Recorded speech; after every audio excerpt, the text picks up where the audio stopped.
नमस्कार मंडळी. आपण नेहमी आजी आजोबांकडून ऐकलं असेल की तूप खाणं खूप महत्त्वाचं आहे. तूप खाल्लं की रूप येतं. पण गाईचं तूप चांगलं की म्हशीचं? आपल्यासाठी कोणतं तूप योग्य आहे हे कसं ठरवायचं ते आपण या व्हिडिओमध्ये पाहणार आहोत. व्हिडिओ शेवटपर्यंत नक्की पहा. गाईचं तूप चांगलं की म्हशीचं? आपल्या फायद्याचं कोणतं? तूप ही अनेकांच्या अतिशय आवडीची गोष्ट असते. फक्त भात, पुरणपोळी, पराठा यावरच नाही तर लोक प्रत्येक पदार्थावर तूप घालून खातात.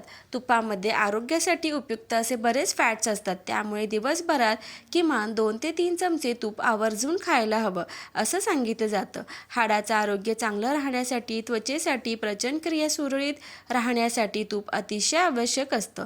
मुळात तूप हे फॅट्सने बनलेले असते, त्यामुळे कमी प्रमाणात विटॅमिन्स आणि अँटीऑक्सिडंट्सही असतात, ज्यामुळे प्रतिकारशक्ती चांगली राहण्यास मदत होते. तुपात 25% ट्रायग्लिसराईड्स असतात आणि इतर 75% सॅच्युरेटेड फॅट्स असतात. हे सगळे घटक आरोग्यासाठी फायदेशीर असतात. हे घटक शरीरात शोषले गेल्याने आपली ऊर्जा टिकून राहण्यास मदत होते. हे सगळे खरे असले तरी तूप कोणत्या प्रकारचे, किती प्रमाणात याबाबत आपण फारसा विचार करत नाही. हल्ली रोजच्या धावपळीत अनेकांना घरी तूप करायला वेळ नसतो, त्यामुळे विकतचे तूप आणले जाते किंवा विकतचे लोणी, क्रीम आणून त्याचे तूप केले जाते. पण प्रत्येकाला आपण किती आणि कोणतं तूप खाणं आरोग्यासाठी चांगलं आहे हे आपल्याला माहीत असायला हवं. तूप खाण्याचे फायदे: पचनशक्ती सुधारते. कोमट पाण्यात तूप टाकून प्यायल्याने बद्धकोष्ठता दूर होऊन पचनक्रिया सुधारते. हाडे व सांधेदुखी: तुपामुळे सांधे व हाडे बळकट होतात. त्वचा व डोळे: त्वचेचा ओलावा टिकून ठेवते आणि डोळ्यांच्या आरोग्यासाठी चांगले आहे. ऊर्जा व मेंदूसाठी: शरीरातील ऊर्जेचे संतुलन राखते आणि मेंदूच्या कार्यासाठी फायदेशीर आहे. रोगप्रतिकारशक्ती: विटॅमिन ए, डी, ई आणि के मुळे रोगप्रतिकारशक्ती वाढते. गर्भावस्थेत उपयुक्त: गर्भाशयाची वाढ आणि पोषणासाठी तूप फायदेशीर मानले जाते. पहा कोणासाठी गाईचं तूप चांगलं आणि कोणासाठी म्हशीचं. आयुर्वेदानुसार गाईच्या तुपात म्हशीच्या तुपापेक्षा भरपूर औषधी गुणधर्म असतात. गाईचे तूप सात्विक म्हणून ओळखले जाते. गाईच्या तुपामुळे आपली सकारात्मकता, शारीरिक मानसिक वाढ चांगली होण्यास मदत होते.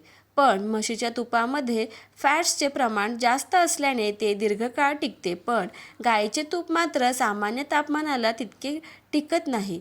ज्यांना वजन कमी करायचे आहे ते आवर्जून गाईचे तूप खातात, कारण म्हशीच्या तुपातील फॅट्समुळे वजन वाढण्याची शक्यता असते. महिलांना किंवा वयस्कर व्यक्तींना हाडांच्या समस्या असतात. त्यांना हाडांचे आरोग्य चांगले ठेवायचे असेल तर म्हशीचे तूप जास्त चांगले. तसेच हवामान बदलामुळे होणारा सर्दी, खोकला आणि कफ कमी होण्यासाठी म्हशीचे तूप खाणे चांगले. ज्यांना पचनाच्या समस्या आहेत त्यांनी आवर्जून गाईचे तूप खायला हवे. गाईच्या तुपाचा पचनाचा दर 96% असतो, तर म्हशीचे तूप फॅट्स जास्त असल्याने पचायला जड असते. तुम्हाला गॅसेस, ॲसिडिटी, पोटात जड असणे यांसारखे त्रास असतील तर तुम्ही आवर्जून गाईच्या तुपाचा आहारात समावेश करायला हवा.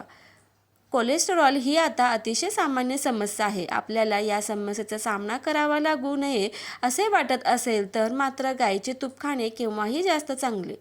ज्यांना आधीपासून कोलेस्टेरॉलची समस्या आहे त्यांनीही गाईचेच तूप खायला हवे. माहिती आवडल्यास व्हिडिओला लाईक, शेअर आणि सबस्क्राईब करायला विसरू नका. कॉमेंटमध्ये तुम्हीही तूप खाता का हे मला आवर्जून सांगा. धन्यवाद.